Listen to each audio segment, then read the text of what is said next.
Welcome दोस्तों, मेरे YouTube channel में आपका बहुत बहुत स्वागत है। आज हम लोग कक्षा 5वीं विषय गणित अध्याय 3 लाभ हानि को पढ़ने वाले हैं। बच्चों, लाभ और हानि को जानना बहुत ज़रूरी है, क्योंकि जब हम लोग बाज़ार जाते हैं या दुकान जाते हैं तब हमें इसकी ज़रूरत पड़ती है। तो चलिए सबसे पहले लाभ क्या है उसे जानते हैं। बच्चों, जब हम लोग कोई भी सामान कम कीमत में खरीदते हैं और उसे ज़्यादा कीमत में बेचते हैं तब हमें लाभ होता है, और जब हम लोग कोई भी सामान ज़्यादा में खरीद करके कम कीमत में बेचते हैं तब हमें हानि होता है। बच्चों, हम लोग कोई भी सामान जिस कीमत पर खरीदते हैं उसे उस वस्तु का क्रय मूल्य कहते हैं, और हम लोग कोई भी सामान जितने रुपये में बेचते हैं उसे उस वस्तु का विक्रय मूल्य कहते हैं। बच्चों, लाभ का सूत्र यह होता है कि जब विक्रय मूल्य में क्रय मूल्य को घटाते हैं तो उसे लाभ का सूत्र कहते हैं। उसी प्रकार से हानि बराबर यह होता है जब हम लोग क्रय मूल्य में विक्रय मूल्य को घटाते हैं तब हानि होता है। चलिए बच्चों, अब हम लोग कुछ उदाहरण के द्वारा यह पता लगाएंगे कि कौन सी वस्तु को खरीदने पर हानि हुआ या लाभ हुआ। बच्चों, हम लोग यहाँ 3 वस्तुएं खरीदे हैं।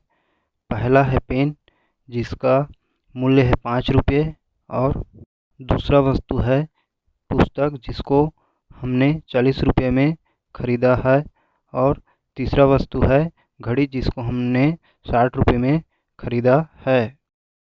बच्चों, सामान को बेचने पर हमें इस प्रकार से पैसे मिले हैं। पेन का कीमत 7 रुपया, पुस्तक 30 रुपये और घड़ी 60 रुपये। चलिए बच्चों, अब हम लोग यह पता लगाएंगे कि हमें कौन सी वस्तु पर लाभ हुआ या हानि हुआ। देखिए बच्चों, अब हमें प्रश्न को इस प्रकार से हल करना है। यहाँ हमने लिखा है पेन का क्रय मूल्य बराबर 5 रुपये और पेन का विक्रय मूल्य बराबर 7 रुपये। अब हमें जो संख्या बड़ी है उसमें छोटी संख्या को घटाना है, तो यहाँ विक्रय मूल्य बराबर 7 है जो 5 से बड़ी है, अतः हमें 7 में से 5 घटाने पर 2 प्राप्त हुआ। बच्चों, आपको पता है लाभ तभी होता है जब हम वस्तु को कम कीमत में खरीदते हैं और उसे अधिक में बेचते हैं, मतलब विक्रय मूल्य में क्रय मूल्य को घटाते हैं। और यहाँ हम लोग देखिए विक्रय मूल्य में क्रय मूल्य को घटा रहे हैं, अतः हमें पेन को बेचने पर 2 रुपये का लाभ हुआ। चलिए अब हम पता लगाएंगे कि पुस्तक को बेचने पर हमें लाभ हुआ या हानि हुआ।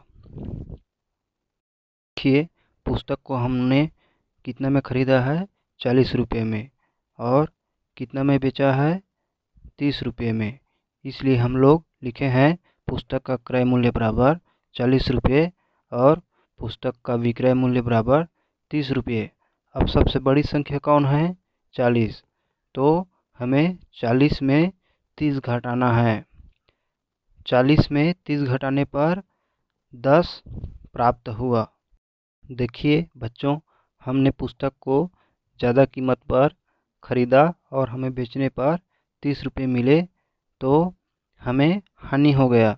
हानि का सूत्र है क्रय मूल्य माइनस विक्रय मूल्य।